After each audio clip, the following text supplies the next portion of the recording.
Hello friends, reality quest के एक और एपिसोड में आप सभी का स्वागत है। अगर आपको मेरी वीडियो पसंद आए तो इसे लाइक करना, चैनल को सब्सक्राइब करना मत भूलिएगा। चैप्टर की शुरुआत होती है डोवान से, जो कि एक बेड पर लेटा होता है। अचानक से इसकी आंख खुलती है और देखता है कि इसके बगल में एरिन लेटी हुई है, जिसे देखकर डोवान कहता है कि फुट, ये क्या है? एरिन यहाँ पर क्या कर रही है? आखिरकार कल रात हमारे बीच में क्या हुआ था? डोवान की इस आवाज से अचानक से एरिन की नींद खुलती है और वो कहते हैं कि ओह डोवान, तुम जग गए, तुम ठीक हो? तब डोवन चिल्लाता है कि एरिन, तुम यहाँ पर क्या कर रही हो? आखिरकार हम दोनों के बीच में कल रात हुआ क्या था? तब एरिन बोलती है कि ओह, लगता है तुम्हें कल की बात कुछ याद नहीं है। डोवान तो इस ख्याल से ही शौक में है कि एरिन कल रात उसके साथ थी, उसके शरीर से तो उसकी आत्मा बाहर निकल रही है। इतना ज्यादा हैरान हो रहा होता है। तब एरिन बोलने शुरू करती है, देखो डोवान, तुम्हें याद है कल रात जब तुमने फाइट की थी उसके बाद क्या हुआ था?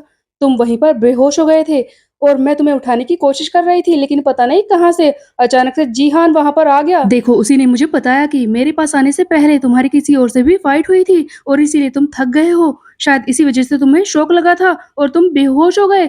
मैं तो तुम्हें हॉस्पिटल ले जाना चाहती थी, लेकिन जीहान ने ही मुझसे कहा कि तुम्हारी पहली फाइट ग्योंगजू के किसी पॉलिटिकल ग्रुप से हुई थी और हो सकता है कि तुम पुलिस के किसी चक्कर में फंस सकते हो, इसीलिए तुम्हें उसी वक्त हॉस्पिटल ले जाना खतरे से खाली नहीं होगा। वैसे भी टीचर को पता नहीं था कि हम लोग लॉज से बाहर इस तरह से घूम रहे हैं, इसीलिए ये सब करना बहुत ही ज्यादा बेकार हो था। इसीलिए हम दोनों उठाकर तुम्हें यहाँ पर ले आए और हम दोनों ने ही तुम्हें फर्स्ट एड देने की कोशिश की ताकि तुम्हारी हालत में थोड़ा सा सुधार हो सके। सच कहूँ तो तुम्हें फर्स्ट एड देने का काम जिहान ने ही किया। उसने मुझे बताया था कि एकेडमी में जाकर उसने फर्स्ट एड देना सीखा था। तुम इतनी ज्यादा बुरी हालत में थे कि पूरी रात तुम्हारा ध्यान रखना पड़ता। मैं तुम्हें देख रही थी पूरी रात। इसी चक्कर में पता नहीं मेरी कब आंख लग गई और मैं यहीं पर सो गई। बस इतना ही हुआ था। तब डोवान कहता है कि ओह, ऐसा हुआ था। थैंक्स एरिन, तुमने मेरी जान बचाई। तब एरिन बोलती है कि देखो डोवान, तुम्हारे घाव तो बिल्कुल ठीक हो गए हैं, ऐसा लग रहा है। जैसे ही डोवान अपने घाव पर से वो सारे बैंडेजेस हटाता है जो कि इसके मुंह पर और इसके हाथ पर लगे होते हैं, डोवान के सारे घाव पहले ही ठीक हो चुके हैं। ये सब देखकर एरिन हैरानी से सोच रही होती है कि हाँ, कल रात जब हम इसे उठाकर लेकर आए थे तब तो ये ऐसा लग रहा था कि मर जाएगा, पर अचानक से इसके सारे घाव ठीक हो गए। ये कैसे हो सकता है? डोवान ने अपने सारे बैंडेज हटा दिए हैं और कह रहा होता है, देखो मुझे तो हॉस्पिटल जाने की जरूरत ही नहीं है। तब डोवान याद करता है कल रात की बात को। तब डोवान कहता है कि ओह, याद आया मुझे, कल रात ऐसा लगा था कि मैंने कोई सपना देखा है। लड़ाई के बाद जब मैं वापस आया था तब मैं बुरी तरह से थका हुआ था, हांफ रहा था और मुझे काफी चोट लगी थी। मेरे मुंह से प्यास के मारे आवाज भी नहीं निकल रही थी। मैं बस यही सोच रहा था कि किसी भी वक्त मरने वाला हूँ और तभी मुझे एक लाइट दिखाई दी। शायद ये वही लाइट होगी जिसके बारे में लोग कहते हैं कि स्वर्ग में जाने से पहले हमें एक लाइट दिखाई देती है। शायद मुझे भी वो दिखाई दी, मुझे ऐसा लगा था। और फिर मुझे मिली अचानक से दो चाबियां, एक गोल्डन की और एक सिल्वर की। और उस वक्त वो लाइट मुझसे शायद यही कह रही थी कि मैं इन्हें इस्तेमाल कर लूं। शायद ये सारा सपना ही था, बट एक्चुअल में हुआ ये था कि मैंने अपने दोनों चाबियों को इस्तेमाल कर लिया।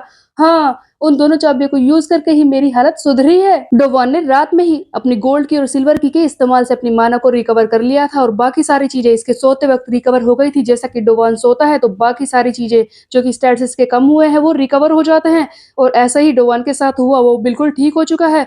तब डोवान कहता है कि देखो एरिन, मेरी हालत तो ठीक है, ये बताओ कि जीहान कहाँ पर है?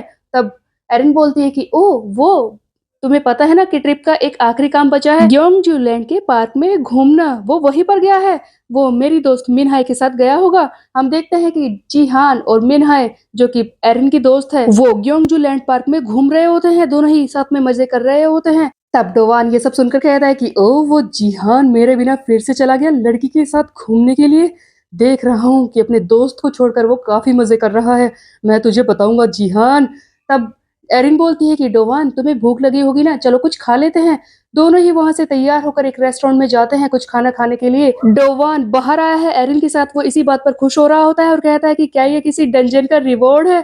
काफी ज्यादा अच्छा है, मैं एरिन के साथ डेट पर आया हूँ दोबारा से। तब एरिन ने फिर से वही मिंट चॉकलेट का कुछ मंगाया होता है जिसे देखकर डोवान मुंह सा बना लेता है। तब तब एरिन बोलती है कि देखो डोवान, कितना अच्छा खाना है, अभी तो क्यूकम्बर की फ्राइज भी बची है। जिसे सुनकर डोवान कहता है कि अरे यार, लगता है फिर से किसी डंजन में फंस गया ये खाना।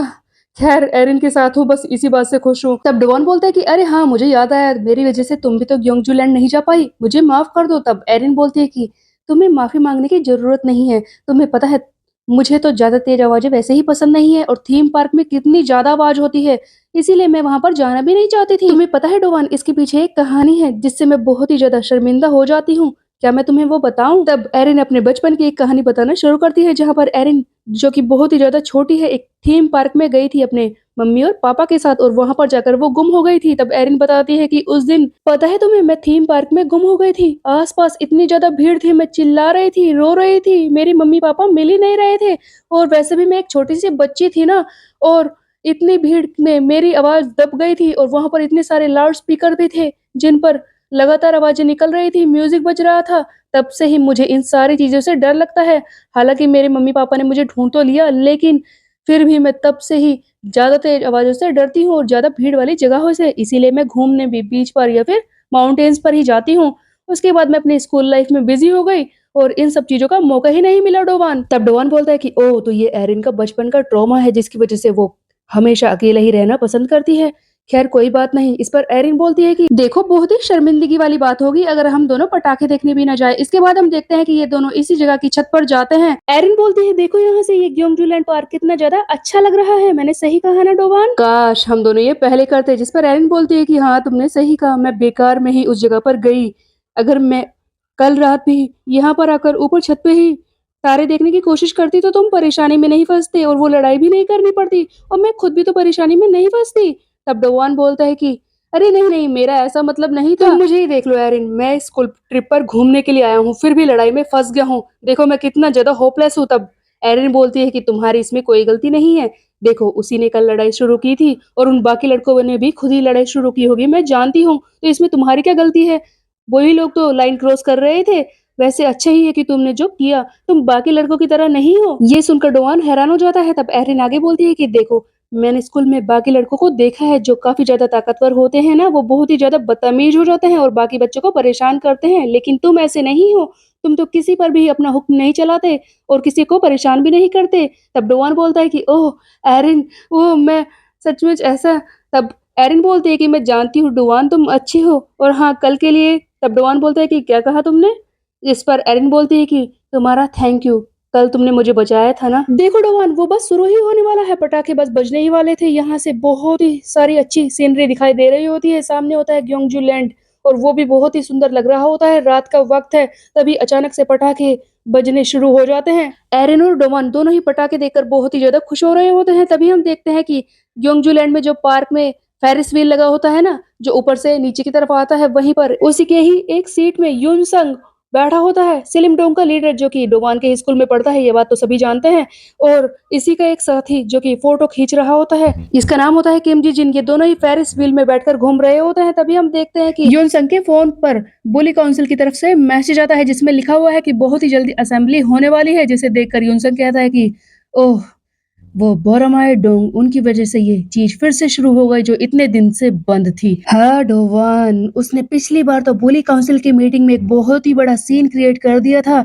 पता नहीं अब क्या होगा। पिछली बार तो उसे कोई जानता नहीं था, हर कोई उसे लूजर समझ रहा था, पर इस बार सब कुछ इंटरेस्टिंग होने वाला है और डोवान कुछ भी नहीं कर पाएगा शायद इस बार, क्योंकि वो भी आने वाला है। सो गाइस, बहुत ही जल्दी बुली काउंसिल की मीटिंग होने वाली है जहां पर डोवान को भी जाना पड़ेगा। उसके बाद हमें एक सीन दिखाया जाता है जहां पर सियोवोन बुली जो ग्रुप है वहां का एक ऑफिस दिखाया जाता है। हमें दिखाई जाती है एक बिल्डिंग जहां पर सियोवोन ग्रुप का एक एजेंसी ऑफिस है।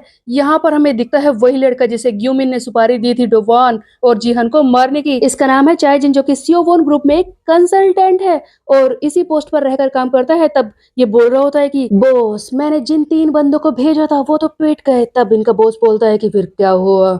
तब चाइजिन बोलता है कि देखिए, वो वहां से हॉस्पिटल चले गए हैं। तब इनका बॉस बोलता है कि ठीक है, जाने दो उन्हें, वैसे भी वहां से होकर उन्हें यहीं पर आना पड़ेगा और यहाँ आने के बाद उनके साथ जो होगा वो जानते नहीं, लेकिन उससे पहले मुझे एक इंसान है जिसे ठीक करना है, वो है डोवान। बुली काउंसिल की असेंबली में जाकर मैं दिखा दूंगा कि मैं हूँ कौन। इस बार इस डंबल से मैं उसका सर फोड़ने वाला हूँ। हम देखते हैं कि इस बंदे ने एक उंगली से एक डंबल उठाया होता है जो कि बहुत ही ज्यादा भारी होता है।